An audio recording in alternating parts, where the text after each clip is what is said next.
Scarlowy made a face. Not again, Nancy, please. Just a teeny polish, she coaxed.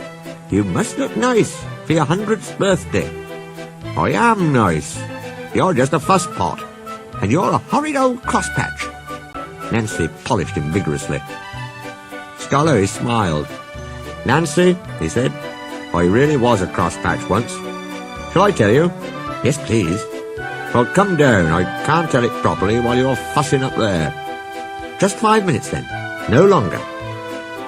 Nancy sat down on a box, and the old engine began. Tallysllyn, Dolgoch, Renias and I were built together in England. Who, asked Nancy, are Tallysllyn and Dolgoch? Tallysllyn is my twin. Dolgoch is Renias's. Their railway is at Towyn in Wales, and they're 100 too. They were green, and we were red. Tallysllyn and I had 4 wheels then, and no cab. We thought we were wonderful, and talked about how splendid we'd look, pulling coaches. What about trucks? Asked Nancy. Scarlowy chuckled. We had no use for them, he said. I was finished first, and sent away on a ship. I didn't like that. It wobbled dreadfully.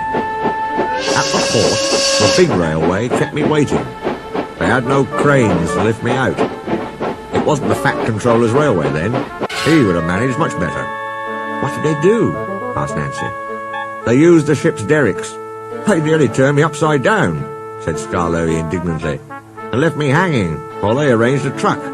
You must have looked funny, gurgled Nancy. Yes, and I felt it too. I got crosser and crosser.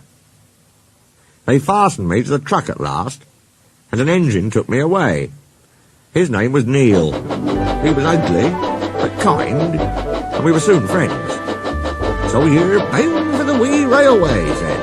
He must put some order into those trucks. The havens they make it hard to believe. I didn't like the sound of that, but I was too tired to say anything. Plenty of people were waiting when we got there, but they weren't used to engines.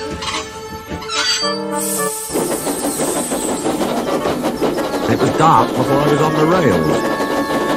Then they left me, lonely and unhappy, and wishing Renias would come. Trucks were everywhere next morning. Suddenly, with a rattle and a roar, a train of loaded ones came in. I was surprised. There's no engine, I said.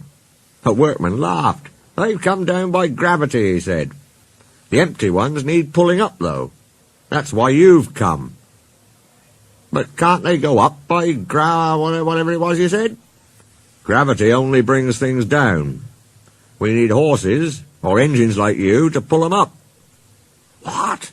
Have I to pull trucks? Of course. I won't. I want coaches. He just laughed and walked away. Soon Mr. Mac, the manager, arrived with some men. He showed them my parts from a book. We're going to steam you, Scarlowy, he said. Can I pull coaches, sir? No, certainly not. I gave him such a look. They didn't understand engines, so it was easy. My fire wouldn't burn, and I made no steam.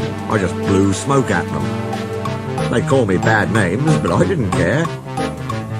Next day they tried again, and the next, and the next. I just gave them my look, and wouldn't do a thing. At last the manager said, very well, be a crosspatch. But we're not going to look at your sulky face all day. We'll cover you up and leave you till you're a better engine. They did too, chuckled Scarlowy. They fetched a big tarpaulin and covered me right up. I didn't like that at all. I think it served you right, said Nancy severely. Never mind her, Scarlowy. Please tell us what happened next. Nancy turned in surprise. A group of people had quietly come up to listen while Scarlowy was telling her his story.